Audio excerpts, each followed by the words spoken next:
Everyone talks about people who cheat, but no one talks about the people who stay, even when it hurts, even when something feels off, even when leaving would be easier. There's a quiet kind of love. It doesn't beg for attention. It doesn't chase intensity. It doesn't burn loudly. It stays. And maybe you are that person. The one who stays loyal. The one who never crosses the line. The one who keeps choosing the same person again and again and again. But here is what no one tells you about that. Loyalty, real, consistent, unshakable loyalty, is one of the most admired qualities in a human being. But sometimes, loyalty is not a virtue that was chosen. Sometimes it is a wound that was wired. Not everyone who stays is at peace. Some people stay because they love deeply, and some people stay because leaving feels more dangerous than suffering. The most loyal people you will ever meet are often not loyal because love comes easily to them. They are loyal because abandonment once nearly broke them. Because somewhere in their history, love was something you had to prove yourself worthy of. Something that required performance and sacrifice just to keep. The thing that makes them beautiful in a relationship is often the same thing that makes them quietly disappear inside one. So the real question isn't just, why are some people loyal? It's deeper than that. What are they protecting by never walking away? Because this pattern doesn't start in adulthood. It starts much earlier.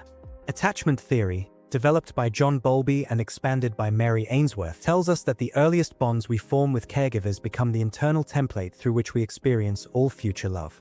Many deeply loyal people grew up where love was present, but unpredictable, where affection came and went without clear reason.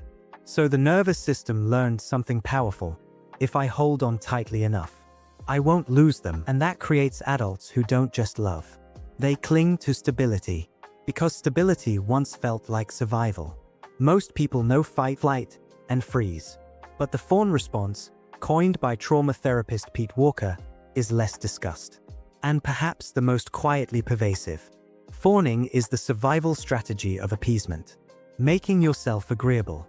Consistently available. Never rocking the boat, not out of genuine desire, but out of fear. Fear that conflict will lead to abandonment. Fear that the moment you become too much, the love will disappear. In loyal people, the Fawn Response does not look like fear. It looks like devotion. From the outside, it looks like extraordinary love. From the inside, it often feels like holding your breath. As a child, you became the strong one, the responsible one, the one who held everything together. These children learn to read the room before they learn to read books. They develop extraordinary emotional intelligence, but at the cost of their own emotional freedom. As adults, they carry this role into every relationship. They are loyal not only because they love their partner. They are loyal because they have spent their entire lives believing that their role is to hold things together. That people leave when things fall apart. And that if things fall apart, it must be their fault. There is a grief inside deeply loyal people that has no name in our culture.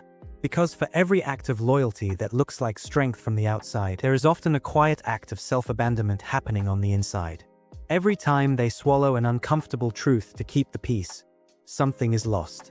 Every time they stay in a moment that is asking them to leave, something is lost. Quietly, the way a river loses itself when it is rerouted for too long. You don't notice it until one day you look at where the river used to be and find only dry, cracked earth. Carl Jung wrote, "The most painful thing is losing yourself in the process of loving someone too much." And this, perhaps more than anything, is the invisible tragedy of the deeply loyal person. Not that they were betrayed. Not that they gave too much. But that in their devotion to holding on, they forgot to hold on to themselves. And the cruelest part? No one sees it. Because from the outside, they look like the healthiest person in the relationship. Stable. Committed. Put together. But inside, they are exhausted in a way they cannot fully articulate. A bone-deep tiredness, not from working too hard, but from performing safety for so long that they have forgotten what it feels like to actually feel safe.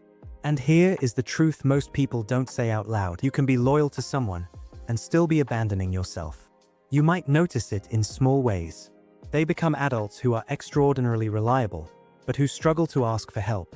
who will show up at midnight for someone else but would never dream of calling someone at midnight for themselves. Their needs, they have learned, are a burden.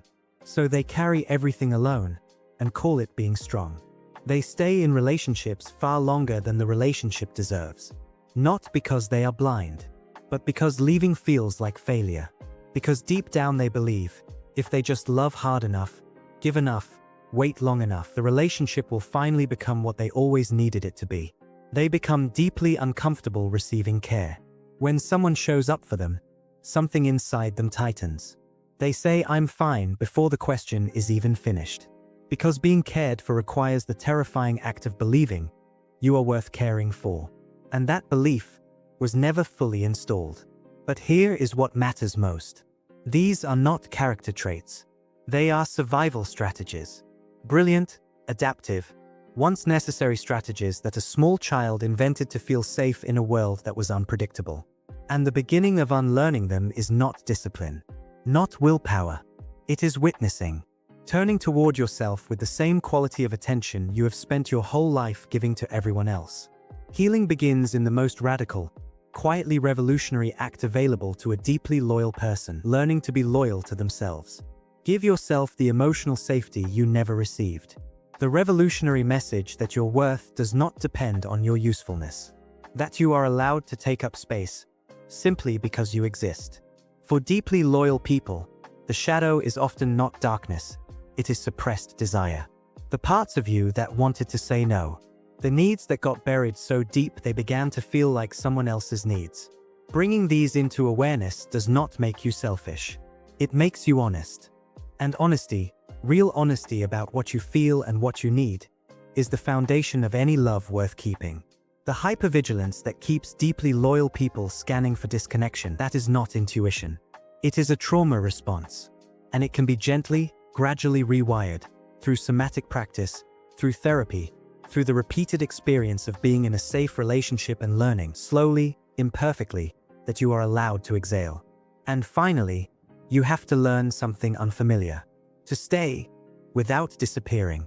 To love, without losing yourself. To choose someone else, and still choose yourself.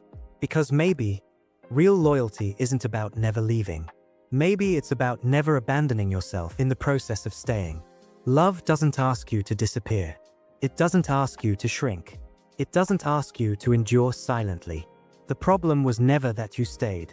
It's that no one taught you how to stay and still be yourself. You are not too much.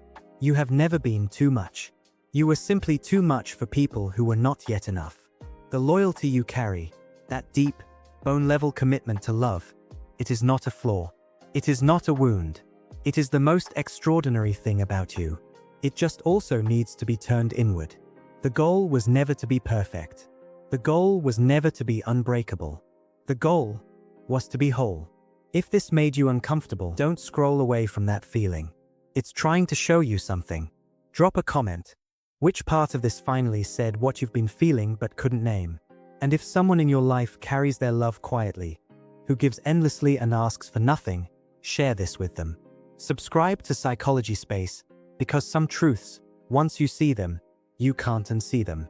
Because the most important journey you will ever take is inward.